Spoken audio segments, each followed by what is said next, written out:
High বন্ধুরা, তোমরা সবাই কেমন আছো? আশা করি ভালো আছো, আর আমিও অনেক ভালো আছি। শুধু ভালো নয়, অনেক অনেক খুশিও আছি। আর এই খুশিটা কী কারণে আজকে তোমাদের আমি বলবো। তাহলে চলো তোমরা আমার সাথে ঘরে। চলে এসেছি ঘরে। আর বন্ধুরা, এই দেখো আমার খুশির কারণ। তো তোমরা দেখে বুঝতে পারছো এটা কি? এটা আলমারি। এই আলমারি নেওয়ার অনেক দিন ইচ্ছা ছিল, কিন্তু নিতে পারছিলাম না, আর আজকে নিয়েই নিলাম। তো দেখো বন্ধুরা, কেমন হয়েছে আমার এই আলমারি, তোমরা প্লিজ কমেন্ট করে বলো। চলো তোমাদের কাছে গিয়ে দেখাই। আলমারির মাঝখানে একটা কাঁচ লাগানো আছে, আর এই কাঁচটা এতই বড় যে আমার শাড়ি পরতে খুবই সুবিধা হবে। তো চলো বন্ধুরা, তোমাদের খুলে দেখাই। দেখো, এই সাইডে 4টে তাক আছে।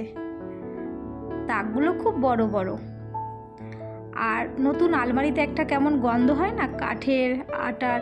তো ধুরু সব তাকগুলোতে একটা করে ন্যাপথলি রেখে দিয়েছে, যাতে আলমারিটা ফ্রেশ হয়ে যায়। তারপরে আমি জামা কাপড় গুছিয়ে গুছিয়ে রাখবো, এখনও কিছু রাখিনি।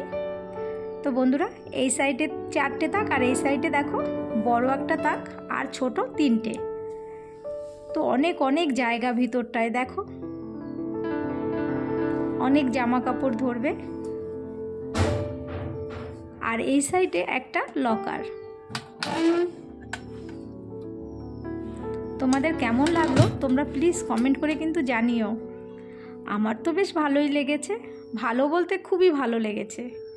আর দেখো, আলমারি রাখাতে লাইটটা পেছনে চলে গেছে, তো সামনের দিকটা একদম অন্ধকার, ভালো করে দেখাতে পারলাম না। তো বন্ধুরা, আলমারি তোমাদের কেমন লাগলো প্লিজ কমেন্ট করে কিন্তু জানিও। আর ভিডিও যদি ভালো লাগে একটা লাইক করে দিও। চ্যানেলে যারা নতুন, চ্যানেলটি সাবস্ক্রাইব করে আমার পাশে থেকো। পাশে থাকা বেল আইকন বাটন প্রেস করে দিও, তাহলে আমার নতুন নতুন ভিডিওর আপডেটগুলো খুব তাড়াতাড়ি তোমাদের কাছে পৌঁছে যাবে। বাই বন্ধুরা, দেখা হবে নেক্সট ভিডিও।